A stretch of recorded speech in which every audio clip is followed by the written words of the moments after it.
Film अभिनेत्री शिल्पा शेट्टी और उनके पति राज कुंद्रा के खिलाफ आर्थिक अपराध शाखा यानी कि economic offences wing Mumbai police ने एक मामला दर्ज किया है। धोखाधड़ी का मामला दर्ज है और एक व्यवसायी दीपक कोठारी से 60 करोड़ की धोखाधड़ी का ये मामला दर्ज है। मेरे साथ इस वक्त शिकायतकर्ता दीपक कोठारी के वकील जैन श्रॉफ जुड़ चुके हैं। जैन, बताएं कि आखिरकार ये पूरा मामला क्या है, कैसे शुरू हुआ और क्या डील थी शिल्पा शेट्टी, राज कुंद्रा और दीपक कोठारी के बीच। जैसे कि एफआईआर में नमूद किया गया है, बताया गया है एफआईआर में, ये आरोपी नंबर 1 और 2 जो है उन्होंने एक इंटरमीडिएटरी के थ्रू अप्रोच किया कि हमें लोन चाहिए। दीपक कोठारी जी जो है वो एनबीएफसी कंपनी है, नॉन बैंकिंग फाइनेंस कंपनी वो चलाते हैं। सो उन्हें रिक्वेस्ट करी गई कि हमें 75 करोड़ रुपीज़ की लोन चाहिए बिजनेस पर्पसेस के लिए। ये लोन को हम 3 से 5 साल के बीच में रिटर्न करेंगे, हो सकता है उससे भी जल्दी रिटर्न कर दे। रेट ऑफ इंटरेस्ट जो है वो फिक्स किया गया है 12% पर एनम। और ये रेट ऑफ रिटर्न फिक्स करने के बाद जब लोन प्रोसेस में थी, लोन डॉक्यूमेंट्स प्रोसेस में थे, तो इन्हें बार बार they used to come and meet him, they tried to influence him, take gain confidence of him by meeting him regularly. और उन्हें रिक्वेस्ट की गई कि इसको जो है हम स्ट्रक्चर को चेंज करते हैं, हम इसको इन्वेस्टमेंट के रूप में दिखाएंगे। सो आपको इन्वेस्टमेंट का अगर रिटर्न आया है, हम आपको फिक्स्ड रेट ऑफ रिटर्न देंगे इस इन्वेस्टमेंट का। और अगर इन्वेस्टमेंट का रेट ऑफ रिटर्न रहेगा तो आपको उस पर लॉन्ग टर्म कैपिटल गेन्स में टैक्स कम लगेगा, जबकि आपको इंटरेस्ट पे 30% के ऊपर का टैक्स लगेगा। तो आपको भी मुनाफा होगा, प्लस हमारे कोई इंटरनल इश्यूज है टैक्सेशन के, लोन्स के and other issues, because of which हमें ये स्ट्रक्चर ज़्यादा कंफर्टेबल लग रहा है। हम आपको पर्सनल गारंटियां देंगे, वी आर वेल एस्टेब्लिश्ड, आपको भरोसे की तो दिक्कत नहीं होनी चाहिए। आप प्लीज़ हमें इतना कोऑपरेट करके दीजिए। यानी कि जो लोन के तौर पर दिया गया था पैसा, उसे इन्वेस्टमेंट के तौर पे बदल दिया गया। तो ये ट्रांजैक्शंस जो हैं वो कैसे हुए थे और शर्तें क्या थी?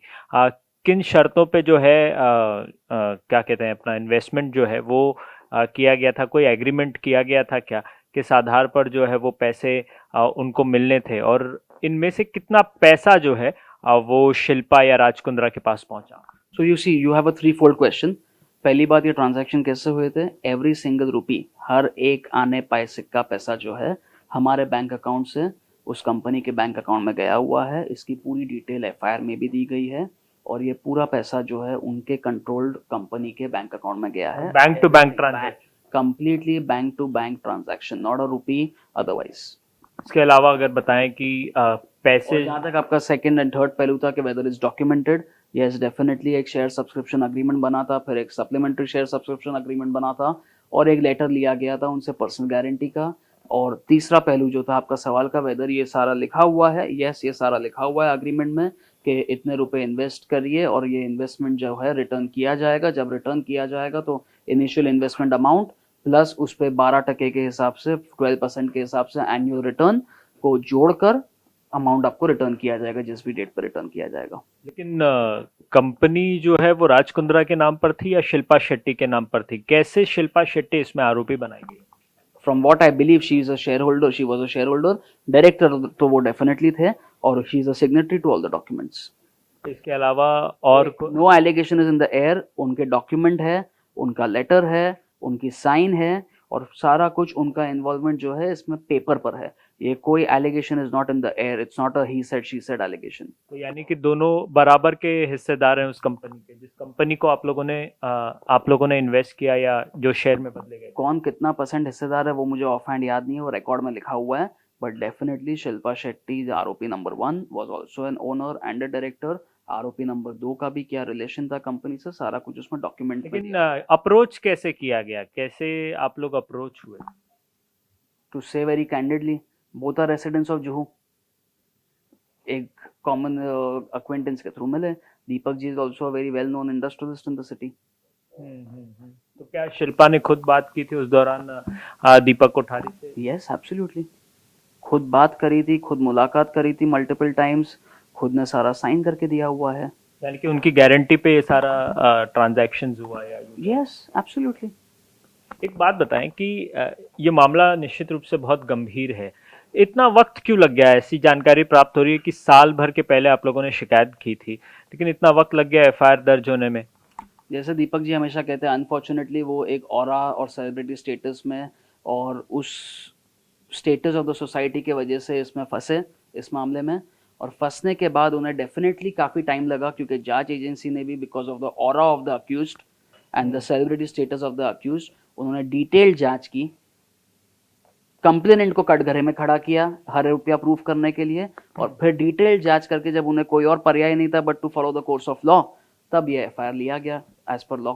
ट्रांजैक्शंस कौन से साल में हुए थे, और आप लोगों को कब ये रियलाइज हुआ कि चीटिंग हो रही है हमारे साथ? 2015 ऑनवर्ड्स ट्रांजैक्शन हुए। 2017 से आज देते कल देते का सिलसिला चालू हुआ। फिर ये दिक्कत है, वो दिक्कत है, हम अब्रॉड है, ये कर रहे, somebody is sick in the family, something is happening, some त्योहार is happening, some of the other reason was being given, और टाल मटोल किया जा रहा था। फिर कोविड आया, फिर कहा गया कि for a brief period he was not talking to anybody and sorry, हमें बहुत तकलीफ आ गई है, हमें कोई डेलिबरेटली इसमें लाइफ हमारी डिस्ट्रॉय हो रही है, प्लीज़ थोड़ा टाइम हमारे साथ कॉपरेट करिए। ऐसा कर करके टाइम खींचा गया। लेकिन रियलाइज कब हुआ कि फ्रॉड हो रहा है आपके साथ? क्या एनसीएलटी का हवाला भी दिया जा रहा है? एनसीएलटी का हवाला ऐसा है कि हमसे 60 करोड़ रुपए लिए, और फिर ऐसा probably which looks very imaginary and like a fairy tale story, कि 60 करोड़ रुपए हमसे लिए और कुछ ही महीनों के अंदर किसी को 1 करोड़ और कुछ और अमाउंट का पेमेंट नहीं किया, तो उस आदमी ने जो है प्रॉपर्टी को कंपनी को इंसॉल्वेंट डिक्लेयर कराने के लिए डाला, और ये बैठे रहे और उन्होंने कंपनी को इंसॉल्वेंट डिक्लेयर करा लिया फॉर 1 करोड़ रुपये अमाउंट, जबकि कुछ ही महीने पहले हमसे 60 करोड़ रुपए लिए गए। मतलब आप ये आरोप लगा रहे हैं कि बहुत ऑर्गेनाइज्ड तरीके से जो है ये धोखाधड़ी की गई है? Completely in an organized manner, a white collar offense has been committed. It's a blatant white collar crime where monies have been siphoned off and cheated.